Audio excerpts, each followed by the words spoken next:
बिस्मिल्लाहिर्रहमानिर्रहीम। अस्सलाम वालेकुम dear students, welcome to my channel.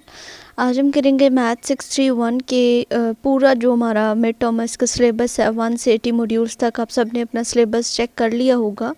एक दफ़ा मैं आपको दिखा भी देती हूँ।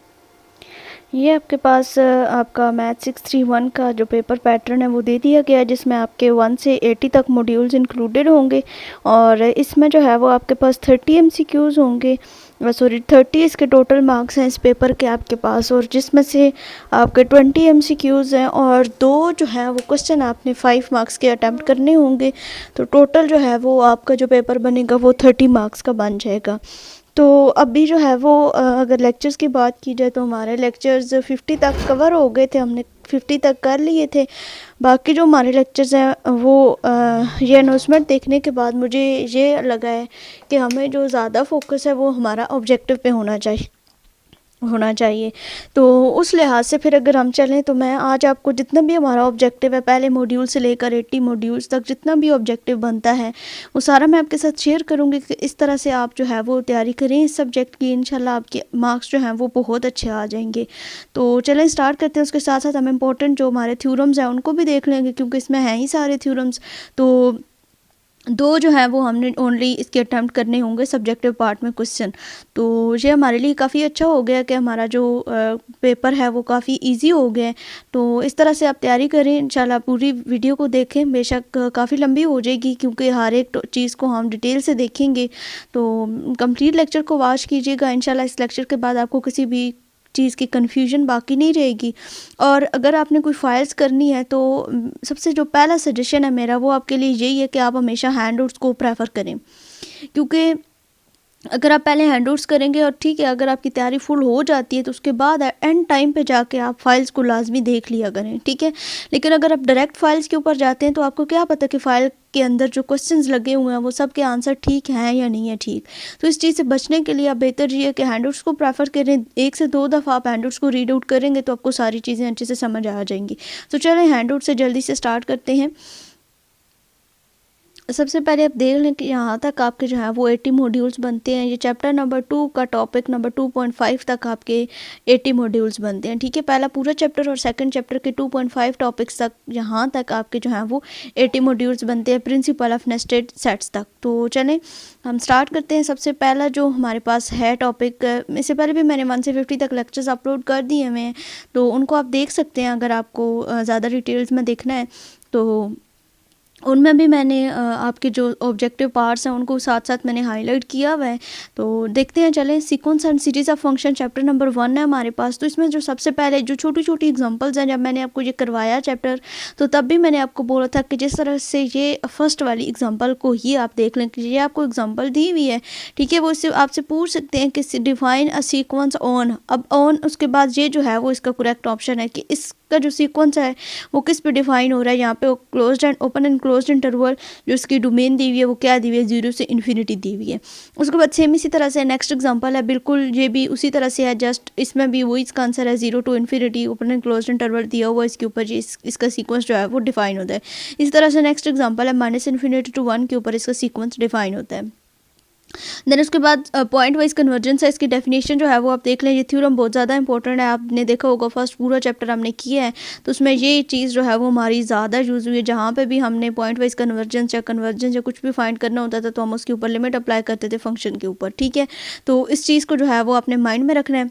उसके बाद नेक्स्ट अगर हम आ जाएँ तो ये जो छोटी छोटी एग्जांपल्स हैं, जैसे कि ये एग्जांपल हो गई show that the sequence function, ये फंक्शन दिया हुआ है, ये इसके ऊपर सीक्वेंस डिफाइन करता है और ये कन्वर्ज किस पे करता है, कन्वर्जेस टू 0। तो एक दफ़ा आपने हैंडआउट्स को अच्छे तरीके से देख लेना है, उसको पढ़ लेना है और उसके बाद जो है वो आपको किसी भी चीज़ की ज़रूरत नहीं पड़ेगी।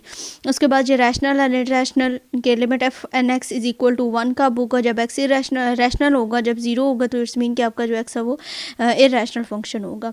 उसके बाद norm define over a set, ये आपसे पूछा जा सकता है कि अगर g plus H into S इस तरह से हो तो वो इसकी इक्वल होता है, ठीक है। इसके अलावा ये सेकंड वाली इसकी टर्म, उसके बाद ये इसकी जो लास्ट वाली थर्ड टर्म है इसको ट्रायंगुलर इनइक्वालिटी भी हम कह सकते हैं। उसके बाद यूनिफॉर्म कन्वर्जेंस का क्या क्राइटेरिया है, ठीक है। यूनिफॉर्म कन्वर्जेंस की ये डेफिनेशन दे सकते हैं, ठीक है। ऊपर ये पूरी डेफिनेशन आ सकती है और नीचे जो है वो इसका ये वाला आपका आंसर हो सकता है। उसके बाद नेक्स्ट अगर हम आ जाएँ तो इसमें जो चीज़ है वो हमारे पास क्या है, जैसे कि ये फर्स्ट ये एग्जांपल है द सीक्वेंस एफ एन, ये सीक्वेंस दिया हुआ है, ये कन्वर्जेस करती है uniformly to F is equal to 0 के ऊपर। तो इस तरह की छोटी छोटी चीज़ें आपके एमसीक्यूज़ बनते हैं। अगर आपने अपना क्विज़ किया हो, ठीक है, फर्स्ट क्विज़ किया हो, तो उसमें ये चीज़ें आपने नोट डाउन की होंगी। उसके बाद नेक्स्ट ये थ्योरम है, ठीक है, F N converges point wise to F on S if and only if there is for each epsilon greater than 0, और इसकी ये स्टेटमेंट है नीचे, ठीक है। उसके बाद सेम इसी तरह से नेक्स्ट हमारे पास है, अब इनमें से कुछ भी हो सकता है, मतलब ये स्टेटमेंट आप ध्यान से पढ़ लें, ठीक है, इनके दरमियान में से कहीं से भी वो दे सकते हैं और ये थ्योरम भी आ सकता है। उसके बाद नेक्स्ट अगर हम आ जाएं नेक्स्ट चीज़ के ऊपर, तो ये मैंने आपको बताया था कि ये आपका इंपॉर्टेंट क्वेश्चन है, how to show the sequence of the function is not uniformly convergent. तो ये जो इसका क्राइटेरिया है ये आपको पता होना चाहिए। उसके बाद नेक्स्ट आगे एग्जांपल की स्टेटमेंट है, उस ये पॉइंट वाइज कन्वर्जेस किस पॉइंट के ऊपर है, S is equal to 0 to 1 के ऊपर ये पॉइंट वाइज कन्वर्जेस है। इसी तरह से नेक्स्ट हमारे पास आ जाती है कॉशी यूनिफॉर्म कन्वर्जेंस क्राइटेरिया। ये जो इसका जो प्रूफ है ना, ये पूरा के पूरा थ्योरम आपका मोस्ट इंपॉर्टेंट है, ठीक है। बेशक आप इसको डाउन कर लें, इसको नोट डाउन कर लें, इसको आप अपने माइंड में फिक्स कर लें कि ये जो क्वेश्चन है ये आपका आना ही आना है, ठीक है। तो इसको अच्छे तरीके से आपने करना है। इसका ये शार्ट मतलब हैं ही आपके टोटली 2 क्वेश्चन आपने करने होंगे। तो जो थ्योरम्स हैं, मतलब जो मैं आपको इंपॉर्टेंट थ्योरम्स बताऊंगी, उनको आपने स्किप बिल्कुल भी नहीं करना है, ठीक है। और पेपर्स के बाद फिर आपने इसी वीडियो के ऊपर आके आपने कमेंट लाजमी करना होगा कि आपका पेपर कैसा हुआ और आपके कौन कौन से क्वेश्चंस आए हैं, ठीक है। इसका जो ये प्रूफ है ना यूनिफॉर्म कन्वर्जेंस क्राइटेरिया का, ये आपने लाजमी तौर पर करना है, ठीक है। उसके बाद नेक्स्ट अगर हम आ जाएं तो properties Cauchy continuity of the limit function on a point, ये भी मैंने आपको डिटेल से इसका प्रूफ करवाया हुआ है, यह भी आपने जो है वो करना है। उसके बाद ये हमारे पास एग्जांपल है, a to b f of x d x is equal to limit n approach to infinity. ये दोनों इक्वल होते हैं या नहीं होते हैं, ठीक है। जनरली ये ट्रू है या नहीं, ये आपका एमसीक्यूज जो है वो इंपॉर्टेंट है। उसके बाद interchange of limit and integration, ये मतलब किसकी इक्वल होता है, ठीक है। ये फंक्शन दिया हुआ, अब नीचे जो इसका ये 1.11 इक्वेशन है, ये आपके एमसीक्यूज में आ सकती है। उसके बाद नेक्स्ट हमारे पास एग्जांपल आ जाती है, sequence F N defined by sequence दिया हुआ है, ठीक है। ये सीक्वेंस अब कन्वर्ज किसके ऊपर करता है, यूनिफॉर्मली, जब एफ जो है वो अप्रोक्सीमेटली इक्वल टू 0 के होता है। और R1 और R2 किस तरह से होती है, इसके ऊपर भी कंडीशन लगी हुई है, सही है। उसके बाद इसका जो डेरिवेटिव है वो कन्वर्ज क्यों नहीं करता, किस पॉइंट के ऊपर कन्वर्ज नहीं करता, वो आपके पास 0 और 1 है, ठीक है। उसके बाद under what condition F dash is equal to limit and approaches to F N, यानी कि इसकी क्या कंडीशंस हो सकती हैं, इस थ्योरम को आपने देखना है। और इसका ये जो 1.12 इक्वेशन है, ये आपकी एज अ एग्जांपल वो पूछ सकते हैं, और इसका प्रूफ भी इंपॉर्टेंट है, ठीक है। ये आपने इस थ्योरम का प्रूफ जो है वो देख लेना है। उसके बाद नेक्स्ट हमारे पास आ जाता है जी सीरीज़ ऑफ फंक्शन, ये series of function converge diverge कब करती हैं, ठीक है। रियल वैल्यूड फंक्शन है, इसकी जो पार्शियल सम्स है, इसका जो बेसिक नोटेशन है ये आपको पता होनी चाहिए, ठीक है। पॉइंट वाइज कन्वर्ज कब करती है, और कन्वर्ज करने के बाद मतलब इन दोनों की जो इक्वेशंस हैं ये आपको अच्छे तरीके से आने चाहिए। Convergence of series of function, ठीक है। उसके बाद नेक्स्ट हमारे पास ये एग्जांपल्स हैं कि ये अगर फंक्शन दिया वो और define an infinite series of function ये हो, तो ये डोमेन इसकी क्या होगी, -∞ टू इन्फिनिटी। उसके बाद पॉइंट वाइज कन्वर्जेंस आ जाती हैं, वहाँ पे आ जाए तो जैसे कि ये हमारे पास क्वेश्चन है, F of X is equal to 1/1 - x, ये कब जो है वो डाइवर्ज कब करता है, जब आपका ये कन्वर्ज कब करेगा, जब एक्स मोड जो है वो लेस दैन 1 होगा, और डाइवर्ज कब करेगा, जो X mod is greater than equal to 1 हो जाएगा, ठीक है। तो ये छोटी छोटी चीज़ें आपने लाजमी करनी है, इसी तरह से आपका जो एग्ज़ाम है वो इसमें MCQs जो है वो आते हैं। उसके बाद नेक्स्ट अगर हम आ जाएँ तो Cauchy criterion for functional series, ठीक है। इनमें ये जो थ्योरम है, इनकी जो ये इक्वेशंस हैं, इनको आपने लाजमी जो है वो नोट डाउन कर लेना है, ठीक है। उसके बाद नेक्स्ट अगर हम आ जाएं तो ये जो आपका एग्जांपल है, ये जो we have prove that series, ये आपकी इंपॉर्टेंट एग्जांपल है, ये मैंने आपको अपने लेक्चर में डिटेल से समझाई भी थी, तो इसको जो है वो आपने कर लेना है, ठीक है, एज अ क्वेश्चन, ठीक है।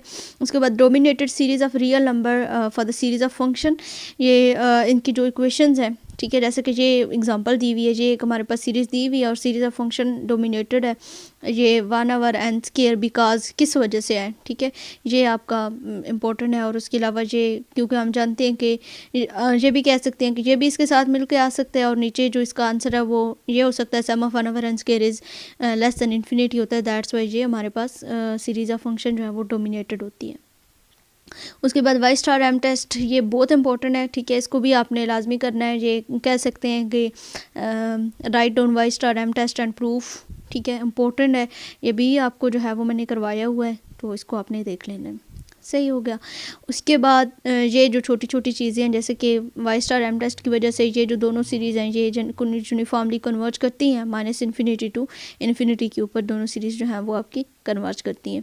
उसके बाद सेम इसी तरह से नेक्स्ट एग्जांपल है, इसमें भी ये कन्वर्जेंस और डाइवर्जेंस का आपको पता होना चाहिए, ठीक है। ये लाइन है, ठीक है, -1/2 infinity, this mean that series, ये जो सीरीज़ दी हुई है ऊपर, ये कन्वर्ज करती है uniformly on any compact subset of -1/2 to infinity. उसके बाद ये आपके पास जो सीरीज़ है, check the uniform convergence of the series, ये किस पे कन्वर्ज करती है, limit N approaches to infinity F N equal to, जब आपके पास 0 होता है। उसके बाद एब्सोल्यूट कन्वर्जेंस की definition, series function F of N is convergence absolutely, कब एब्सोल्यूटली कन्वर्ज करती है, या ये भी कह सकते हैं कि series of function is said to be what, आगे खाली जगह हो सकती है और आगे ये स्टेटमेंट जो है वो दे सकते हैं। ये इसके तीनों रिमार्क्स जो हैं वो आपने करने हैं, सही है।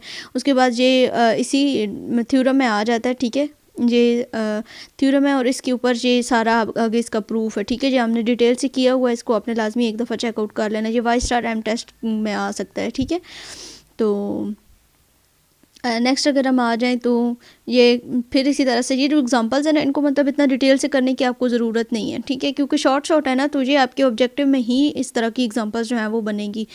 इसकी ये जो सब्जेक्ट है, इसकी मैंने जितने भी आपके LMS पे इसकी हैं वो पोस्ट असेसमेंट्स हैं, उनकी फ़ाइल मेरे पास एक पड़ी हुई है, मैं कोशिश करूँगी कि वो भी आप सबके साथ शेयर कर दूँ, ताकि आपको आइडिया हो जाए कि जिस तरह मैं कह रही हूँ इसी तरह से आपके जो है वो MCQs इसके बनते हैं, ठीक है। उसके बाद नेक्स्ट अगर हम आ जाएं तो ये फंक्शन हमारे पास दिया हुआ है, ठीक है, ये फंक्शन है और इसके नीचे ये हमारे पास रिजल्ट है कि ये कंटिन्यूस होता है -1/2 इन्फिनिटी के ऊपर और एवरी पॉइंट जो है वो लाई करता है इसी कम्पैक्ट सब इंटरवल के अंदर। तो ये छोटी छोटी चीज़ें हैं जो आपने अच्छे तरीके से इसकी करनी है। इसी तरह से ये फंक्शन है, आप ये पूछ सकते हैं कि ये कंटिन्यूस फॉर ऑल किसके लिए होता है, ठीक है, फॉर ऑल एक्स के लिए होता है, सही है। उसके बाद नेक्स्ट हमारे पास थ्योरम दिया हुआ है, ठीक है, तो यहाँ पे इसका रिमार्क है, limit of uniform convergent series of integrable function is integrable, बहुत इंपॉर्टेंट है ये रिमार्क। जितने भी रिमार्क्स हैं ना वो आपने नहीं स्किप करने, अगर मेरे से कोई रह भी जाए तो रिमार्क्स आपने लाजमी एक दफ़ा आंखों से गुजार लेने, क्योंकि इसी तरह से जो है वो इसकी इक्वेशंस MCQs बनते हैं। उसके बाद नेक्स्ट हमारे पास ये एग्जांपल दी हुई है, ये सीरीज़ कन्वर्ज करती है यूनिफॉर्मली और इसकी जो लिमिट है वो किस पे है, ऑन एनी क्लोज सब interval A to B of -1 to 1 के ऊपर ये क्लोज इंटरवल है इसका। उसके बाद नेक्स्ट अगर हम आ जाएं तो ये इसी तरह से कि जिसकी मैक्सिमम वैल्यू जो है वो किसके ऊपर ये अटेन करती है, ये आपकी एग्जांपल है, ठीक है। इसकी जो फंक्शन XE, इसकी जो मैक्सिमम वैल्यू है वो x = 1/x के ऊपर होती है और बाकी ये इसके नीचे स्टेटमेंट्स हैं, ठीक हो गया। उसके बाद नेक्स्ट अगर हम आ जाएं तो ये आपका थ्योरम है। उसके बाद नेक्स्ट इसी तरह से हमारा रिमार्क है, the series n = k to infinity f and can be differentiated, ठीक है, डिफ्रेंशिएटेड टर्म बाय टर्म भी आ सकता है और डिफ्रेंशिएटेड भी आ सकता है ऑन AB के ऊपर। उसके बाद नेक्स्ट अगर हम आ जाएं तो हमारे पास एग्जांपल है, ठीक है, ये सीरीज़ हमें एक दी हुई है, अब ये पूछ रहा है कि ये यूनिफॉर्मली कन्वर्जेंट जो सीरीज़ है किस इंटरवल के ऊपर -R to R पे है और वाई स्टार टेस्ट के थ्रू है। तो ये इस तरह से मतलब आपने जो है वो इसकी प्रिपरेशन करनी है। उसके बाद सेम इसी तरह से नेक्स्ट अगर हम आ जाएं तो ये हमारे पास है, ये हम पहले भी देख चुके हैं, ये हमने मैथ 6-1 में भी पढ़ा था कि 1/n² is less then infinity होता है, ये कन्वर्ज करती है, ठीक है, यूनिफॉर्मली ऑन R के ऊपर हर R के लिए। उसके बाद पावर सीरीज़ है, बहुत इंपॉर्टेंट है, इसमें से हर तरह के MCQs बन सकते हैं, ठीक है, मैं आपको सारे बताती हूँ। सबसे पहले मतलब ये इसकी जो फॉर्म है वो आपको आनी चाहिए। अब ये पूछ सकते हैं कि x0 A 1 और ये सब क्या है, ये कांस्टेंट है, ठीक है, और भी पूछ सकते हैं कि ये क्या कहलाती है, ये पावर सीरीज़ कहलाती है। और अगर x = x0 जो है वो हमारे पास 0 हो जाए तो फिर ये क्या बन जाती है, फिर ये हमारे पास ये मैक्लॉरेन सीरीज़ हमारे पास बन जाती है और इसकी ये फॉर्म हमारे पास आती है। उसके बाद रेडियस ऑफ कन्वर्जेंस के इंतहाई ज़्यादा आपके क्वेश्चन आते हैं, ठीक है। रेडियस ऑफ कन्वर्जेंस का जो फार्मूला है ये आपको आना चाहिए, 1/R = limit n approaches to infinity, और मतलब वो भी ये भी आ सकता है और एज अ फार्मूला भी पूछ सकते हैं, और ये भी पूछ सकते हैं कि फार्मूला भी में भी दिया हुआ हो तो कहते हैं कि limit exist in the extended real number system, ठीक है। उसके बाद नेक्स्ट अगर हम देखें तो नेक्स्ट हमारे पास आ जाता है जी पावर सीरीज़ में सिंपल वही लिमिट सुपीरियर और इसमें दी हुई इन्फीरियर लगाई हुई है इन्होंने। उसके बाद पावर सीरीज़ का जो थ्योरम है इसको भी आपने एक नज़र लाजमी देख लेना है, ठीक है। ये भी आपका MCQs यहाँ से भी आता है कि ये पावर सीरीज़ ये दी हुई है with point radius of convergence R is continuous and differentiable. ये भी आ सकता है in its interval of convergence, ठीक है, in its interval of convergence. सही है, 2-3 MCQs जहाँ से भी आपके इससे भी बन सकते हैं। उसके बाद नेक्स्ट अगर हम आ जाएँ तो उसके बाद सेम फिर इसी का दिया हुआ है थ्योरम दिया हुआ है। जो थ्योरम है ना वो आपके वो इम्पोर्टेंट है जो मतलब मैं बिल्कुल ऐसे ना मतलब जैसे कि हमने कॉशी कन्वर्जेंस क्राइटेरिया को देखा या वाई स्टार एम टेस्ट को देखा या इसी तरह से नेक्स्ट आगे भी हम देखते हैं यहाँ पे। नेक्स्ट अगर हम आ जाए तो जैसे कि ये रिमार्क है सीरीज़ डाइवर्ज कब करती है, जब इसका रेडियस ऑफ जो x माइनस एक्स नाट है वो ग्रेटर देन r के होता है। और ये में भी ट्रू भी हो सकती है और फॉल्स भी हो सकती है, मतलब दोनों कंडीशंस के ऊपर आ सकती है, ठीक है। तो मतलब जैसे कि हमने नॉन इंक्रीजिंग और नॉन डिक्रीजिंग का कंसेप्ट पढ़ा था मैं 621 में, इसी तरह से यहाँ पे कन्वर्ज भी कर सकती है डाइवर्ज भी कर सकती है। एक पॉइंट कन्वर्जेंट का हो सकता है, दूसरा पॉइंट जो है वो डाइवर्जेंस का भी हो सकता है। उसके बाद ये an की जो वैल्यू है, ठीक है, power series with the positive radius of convergence of all order in its interval of convergence. ये जो a नॉट है an का जो फंक्शन है ये आपको पता होना चाहिए fn x not divided by n factorial. उसके बाद टेलर सीरीज़ बहुत ज़्यादा इंपॉर्टेंट है, ठीक है, इसको आपने लाजमी करना है। टेलर सीरीज़ को इसकी दोनों से जो इक्वेशंस हैं इनको करना है, ठीक है, पार्शल nth ऑर्डर पार्शल सम तक भी, और जो इसकी एग्जैक्ट फॉर्म है वो भी आपने जो है वो लाजमी करनी है। उसके बाद रिमार्क है Taylor series of an infinitely differentiable function f में converges to the sum different from x, ठीक है। उसके बाद ये एग्जांपल है, इसमें 2 पॉइंट्स दिए हुए हैं, ठीक है। ये function f is infinitely times differentiable, ये काफ़ी टाइम आपका MCQs क्विज में भी रिपीट हुआ और ये आपके एग्जाम के पॉइंट ऑफ व्यू से भी इंपॉर्टेंट है। मतलब 2 इससे बन सकते हैं कि fn 0 इंटू इक्वल टू 0 हो सकता है या फिर इनफाइनाइटली टाइम डिफरेंशिएटेबल हो सकता है। उसके बाद टेलर्स थ्योरम है, ठीक है, ये आपने जो है वो करना है। उसके बाद इसका रिमार्क है, ये भी आपने एक दफ़ा बस रीड आउट इसको कर लेना है, सही है। उसके बाद नेक्स्ट अगर हम आ जाएं तो उसके बाद जी आपके पास कॉज एक्स का और साइन एक्स का जो फार्मूला है वो आपको अच्छे से आना चाहिए, ठीक है। ये जो सिमिलर आर्गूमेंट हो दैट ये cause x is equal to जो सीरीज़ है ये इसका आपको पता होना चाहिए। बस uniform convergence on bounded sets के ऊपर ये यूनिफॉर्म कन्वर्जेंस का जो क्राइटेरिया वो इसको सेटिस्फाई करती है। उसके बाद मैक्लॉरिन सीरीज़ की जो फॉर्म है इसको आप बाइनोमियल सीरीज़ भी कहते हैं, ये भी आपका MCQs बनता है यहाँ से भी। उसके बाद नेक्स्ट अगर हम आ जाए तो नेक्स्ट हमारे पास आ जाता है जी ये थ्योरम है, ठीक है। अगर sum of n equal to 0 to infinity a n और sum of n equal to 0 to infinity b n converges absolutely तो सम ए बी, ठीक है, ये आपका थ्योरम है, इसको आपने करना है, सही है। उसके बाद नेक्स्ट अगर हम आ जाएं तो जो हमारे पास इम्पोर्टेंट चीज़ आती है वो ये रिमार्क है, ठीक है, इसको बस आपने एक दफ़ा रीड आउट कर लेना, इसमें और कुछ नहीं है। उसके बाद नेक्स्ट अगर हम देखें तो जो एबल्स थ्योरम की यहाँ पे स्टेटमेंट एक स्टार्ट होती है वो कह सकते हैं कि right and state Abel's theorem, let me check, Abel's theorem यहाँ से स्टार्ट हो रहा है, ये टेलर सीरीज़ है। देन उसके बाद यहाँ से ही हमारा एबल्स थ्योरम जो है वो आगे से स्टार्ट हो रहा है, तो ये है एबल थ्योरम, ठीक है। इसकी जो डेफिनेशन है इसका जो थ्योरम की स्टेटमेंट है वो आपको अच्छे से आनी चाहिए और इसका प्रूफ भी जो है ना वो आपने करना है एबल्स थ्योरम का, ठीक है, ये इंपॉर्टेंट है। एबल्स थ्योरम हो गया, कॉशी कन्वर्जेंस क्राइटेरिया होगा, वाई स्टार एम टेस्ट हो गया और पावर सीरीज़। अभी तक मैंने आपको 3 इंपॉर्टेंट टॉपिक्स बताए हैं इसके सब्जेक्ट के पॉइंट ऑफ व्यू से जो लॉन्ग क्वेश्चन आपके इंपॉर्टेंट है। उसके बाद नेक्स्ट हमारे पास ये सीरीज़ दी हुई है, ये डाइवर्ज कब करती है, x इज इक्वल टू 0 और लिमिट भी साथ में बताई हुई है, ये आपका MCQs के लिए बता रही हूँ, ठीक है। This show that the converse of the Abel's theorem is fast, यानी कि जो कन्वर्स है एबल्स थ्योरम का वो इसके ऊपर अप्लाई नहीं होता है। उसके अलावा नेक्स्ट आप एग्जांपल है Q is greater than equal to 0 binomial series converge absolutely कब करती है, जब x इज़ इक्वल टू +-1 के हो। और उसके बाद नेक्स्ट अगर हम आ जाएँ तो point wise and uniform bounded function, ये आपने एक दफ़ा बस इसकी स्टेटमेंट्स जो है वो रीड कर लेनी। उसके बाद ये रिमार्क है, ये भी आपने बस एक दफ़ा रीड करना है। Fn is pointwise bounded on S and countable subset of S. It is possible to find subsequence Fn के, यानी कि जो भी सबसीक्वेंस कन्वर्जेंट, मतलब ये पहली 2 लाइनों में से आपका जो MCQs हैं वो बन सकते हैं। उसके बाद नेक्स्ट अगर हम आ जाएं तो ये हमारे पास consider the sequence of the function f N equal to x square divided by x square plus 1 minus n x का स्क्वायर। आगे इसकी एब्सोल्यूट जो यूनिफॉर्मली बाउंडेड किस सेट पे है, 0 to 1 के ऊपर जो बाउंडेड है। नो सब इसका जो सब सीक्वेंस है वो नहीं है और ये यूनिफॉर्मली कन्वर्ज करती है 0 से 1। उसके बाद आपके पास equicontinuous functions on the set आते हैं। इसके पास आपने जो डेफिनेशन है वो देख लेनी है और नेक्स्ट इसका जो रिमार्क है वो आपने देखना है और इसके नीचे ये जो थ्योरम लिखा हुआ है ये बस आपने जस्ट थ्योरम की स्टेटमेंट्स आप कर लें, ठीक है।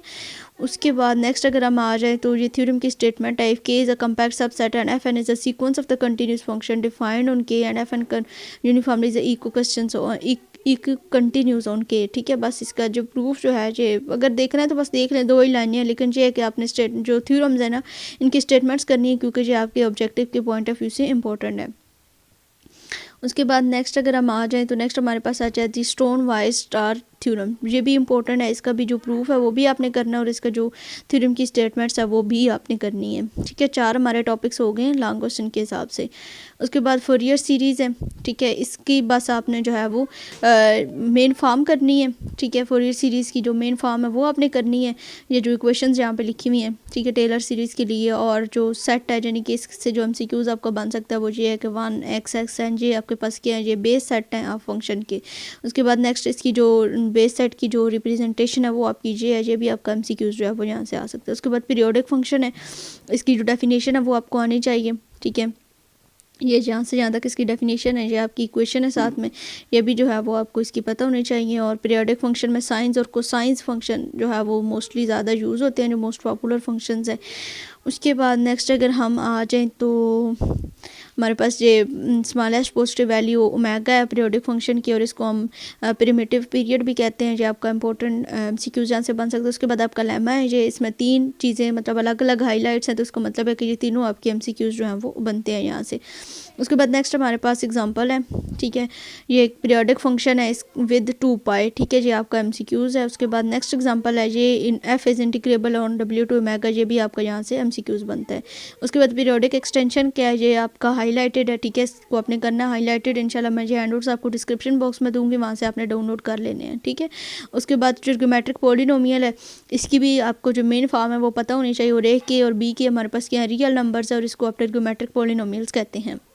उसके बाद राइट वाली जो सीरीज़ है उसको ट्रिग्नोमेट्रिक सीरीज़ कहते हैं और बाकी जो A के A नॉट A के B के ये सारे आपके कांस्टेंट और इनको आप क्या कहते हैं, कोफिशिएंट ऑफ ट्रिग्नोमेट्रिक सीरीज़ कहते हैं। उसके बाद वेक्टर स्पेस है, इसकी डेफिनेशन बस आपने कर लेनी है और ये सारी नीचे प्रॉपर्टीज़ है, ये तो बच्चों वाली प्रॉपर्टीज़ हैं, बस एक दफ़ा आप रीड करेंगे तो आपको पता चल जाएगा। उसके बाद नेक्स्ट आपका रिमार्क है इंपॉर्टेंट। उसके बाद आपका इनर प्रोडक्ट है, ठीक है, इसको भी आपने देख लेना है। उसके बाद आपके पास स्पेस है, द स्पेस एप्सिलॉन आपके पास आ जाती है। ये इसका जो इंटरवल है पीरियोडिक फंक्शन जो डिफाइन है वो -π to π है, इसको आपका पता होना चाहिए। उसके बाद इसका जो थ्योरम है, ठीक है, वेक्टर स्पेस है और इसको एप्सिलॉन इनर प्रोडक्ट स्पेस के साथ भी हम लिख सकते हैं और ये जो उनकी मेन फॉर्म्स है ना वो आपको पता होना चाहिए। उसके बाद ट्रिग्नोमेट्रिक फंक्शन की जो डेफिनेशन है ये नीचे इक्वेशन लिखी हुई है, ये आपने जो है वो यहाँ से करनी है। उसके बाद इसको फोरियर सीरीज़ कहते हैं of F relative to phi and the coefficient C K is less than F, मतलब इसी तरह से आपने इस MCQs को भी यहाँ से भी तैयार कर लेना है। उसके बाद यहाँ पे F K की जो दी हुई है स्टार वाली इक्वेशन, इसको आपको आनी चाहिए एज MCQs। उसके बाद नेक्स्ट फोरियर सीरीज़, नेक्स्ट हमारे पास फोरियर सीरीज़ में ये 2 इक्वेशन जो आपके कांस्टेंट A के और B के, इन दोनों की इक्वेशंस जो हैं वो आपको आनी चाहिए, ठीक है। ये A के और ये B के, इन दोनों की ये इक्वेशंस है ये आपके MCQs के लिए इंपॉर्टेंट है। उसके बाद नेक्स्ट अगर हम आ जाए तो फिर ट्रिग्नोमेट्रिक फंक्शन दिया हुआ है, ठीक है, ये कन्वर्ज करता है uniformly on -π to π and it is a Fourier series of its sum, ठीक है, ये आपका इंपॉर्टेंट MCQs है। उसके बाद नेक्स्ट अगर हम आ रहे हैं तो Fourier series of even and odd function, ये चारों पॉइंट्स जो हैं वो आपने करने हैं, ठीक है। उसके बाद Fourier series of even function क्या होता है, ये आपको जो है वो इसको करने की वैसे नहीं ज़रूरत है। The product of f of x, मतलब ये जो हाईलाइटेड है ना function f of x sin x is odd which means that b के इक्वल टू 0। जब b के इक्वल टू 0 होगा तो आपका साइन फंक्शन जो है वो ओड होगा और जब आपका a के इक्वल टू 0 होगा तो फिर इसी तरह से कॉस वाला फंक्शन आ जाएगा, तो कॉस की सीरीज़ आपकी वहाँ से बनती है। ठीक है। नेक्स्ट अगर हम आ जाएं तो जी रिमार्क आपके पास Fourier series of the converges uniformly to x, ये जो आपका, ये मैं इसको हाईलाइट करना भूल गई थी, इस रिमार्क को, ये आपने इसको देख लेना है। ठीक है। उसके बाद नेक्स्ट अगर हम आ जाएं तो ये कंस्ट्रक्ट किसने किया था, कंटिन्यूस फंक्शन, ये आपको डेट याद होनी चाहिए। ठीक है। उसके बाद कंटिन्यूस फंक्शन उस Fourier series diverges at the point, ये कुछ स्टेटमेंट्स जो हैं ये ट्रू हैं इस फंक्शन के थ्रू, तो इसको जो है वो आपने बस एक दफ़ा रीड आउट कर लेना है। उसके बाद नेक्स्ट अगर हम आ जाए तो हमारे पास क्रॉडली है, ये भी आपने देखनी है। ठीक है। ये कंटिन्यूस है, f minus x pi equal to f of x और f dash of x exist करता है पीस वाइज कंटिन्यूस और माइनस पाई टू पाई के ऊपर। उसके बाद नेक्स्ट अगर हम आ जाएं तो ये भी रिमार्क है, इसको बस एक दफ़ा आप देख लीजिएगा इसका।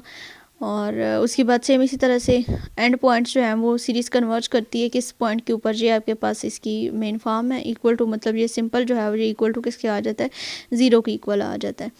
उसके बाद नेक्स्ट हमारे पास आ जाता है जी, अगर हम देखें तो यहाँ पे Fourier series for the arbitrary periodic function, इसको छोड़ते हैं आप। ये स्टार्ट से कि जो फंक्शन जो दिया हुआ है ये has period two l over a. ठीक है, बस ये चीज़ यहाँ से कर लीजिएगा। उसके बाद नेक्स्ट हमारे पास आ जाती है रिमार्क है हमारे पास, interval of integration is the last formula for the coefficient Fourier, मतलब ये ए एन और बी एन वही दोनों चीज़ें बार बार जो हैं वो आपके पास यहाँ पे रिपीट हो रही है, क्योंकि फोरियर सीरीज चल रही है तो ए एन और बी एन के डिफरेंट फार्मूलाज जो हैं वो यहाँ से डराइव किए गए हैं। उसके बाद बेस्ट अप्रोक्सीमेशन थ्योरम, फिर इम्पॉर्टेंट आपका थ्योरम आ चुका है, इसका प्रूफ और इसकी स्टेटमेंट दोनों चीज़ें जो है वो आपको आनी चाहिए। ठीक है, 5 टॉपिक्स हो चुके हैं। उसके बाद नेक्स्ट हमारे पास आ जाता है the function of the several variable Euclidean space सबसे पहले। ठीक है, इसको बस आपने रीड आउट करना है, ये बहुत आसान है, ये बस थ्योरम दिया हुआ और इसकी ये प्रॉपर्टीज़ आपने एक दफ़ा रीड आउट कर लेनी है। उसके बाद यहाँ पे लेंथ और डिस्टेंस किस तरह से, इसका इन दोनों का फार्मूला आपको जो है वो आना चाहिए। ठीक है, x is a distance between x and the region, और x मॉड इक्वल टू 1 होता है, then x is a unit vector. ठीक है, ये इसकी डेफिनेशन है। Inner product of x dot Y किस तरह से लिया जाता है, कॉज इनइक्वालिटी बहुत इंपॉर्टेंट है, ये भी आपने करना है एज अ लॉन्ग क्वेश्चन। इसका प्रूफ और इसका जो स्टेटमेंट है वो दोनों चीज़ें जो है वो आपको यहाँ से आनी चाहिए, बहुत आसान सा है। आई होप सो कि आप इसका प्रूफ जो है वो खुद कर लेंगे। उसके बाद नेक्स्ट हमारे पास आ जाती है जी ये क्लॉडली है। ठीक है, ये आपने करनी है, बस इसकी जो स्टेटमेंट्स है ना वो आप कर लीजिएगा, इसके प्रूफ में जाने की नहीं ज़रूरत। उसके बाद line segment in R N, इसमें एक्स की, वाई की और जेड की जो नोटेशंस हैं ये तीनों आपको आनी चाहिए। उसके बाद नेक्स्ट अगर हम आ जाए तो neighbourhoods and open sets and R N, इसकी भी जो डेफिनेशन है वो आपको आनी चाहिए। Epsilon is greater than zero और नेबरहुड किस तरह से डिफाइन होती है, जो इसकी इक्वेशन है ये आपको अच्छे से जो है वो तैयार होनी चाहिए। उसके बाद डिलीटेड नेबरहुड का कंसेप्ट ये हम पहले भी पढ़ चुके हैं, 621 में भी पढ़ चुके हैं, दोबारा से यहाँ पे जो है वो उसको डिफ़ाइन किया गया है।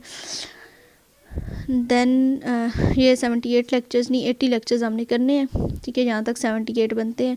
उसके बाद नेक्स्ट अगर हम आ जाएं तो ये रिमार्क है, open and closed and ball are the generalisation to R N of open and closed interval. ठीक है, लेमा है, ये भी आपने करना है। उसके बाद convergence of the sequence and R N, ये भी इन दोनों की ये जो इक्वेशंस है दोनों ये आपने कर लेनी है बस। उसके बाद नेक्स्ट अगर हम आ जाएं तो थ्योरम हमारे पास है कॉशी कन्वर्जेंस क्राइटेरिया, इसमें दोबारा से इन्होंने यूक्लिडियन स्पेस में दिया हुआ है, बस इसको आपने जो है वो देख लेना। उसके बाद प्रिंसिपल ऑफ नेस्टेड सेट है, इसका भी थ्योरम है, तो ये आपने जो है वो इस थ्योरम की स्टेटमेंट्स जो हैं वो अच्छे तरीके से कर लेनी है। तो आई होप सो कि आज के लेक्चर से यहाँ तक ही आपके जो लेक्चर्स बनते हैं 80 मॉड्यूल्स जहाँ तक ही आपके बनते हैं, 23 लेक्चर्स आप इनको कह सकते हैं, 80 मॉड्यूल्स कह सकते हैं, जो भी आपके हैं। तो आई होप सो कि आपके काफ़ी सारे जो कंसेप्ट हैं वो आपको समझ आ गई होगी कि किस तरह से आपके MCQs आएंगे, और जो जो टॉपिक्स मैंने आपको बताए हैं आप लॉन्ग क्वेश्चन के लिए लाजमी तौर पर तैयार कर लेने हैं। आई होप सो इंशाल्लाह बहुत अच्छा सबका पेपर होगा। अल्लाह ताला सबको कामयाब करें, अच्छे से अपने पेपर्स की तैयारी करें। दुआ में याद रखिएगा, मिलेंगे अपने किसी और लेक्चर में, तब तक के लिए अल्लाह हाफिज़।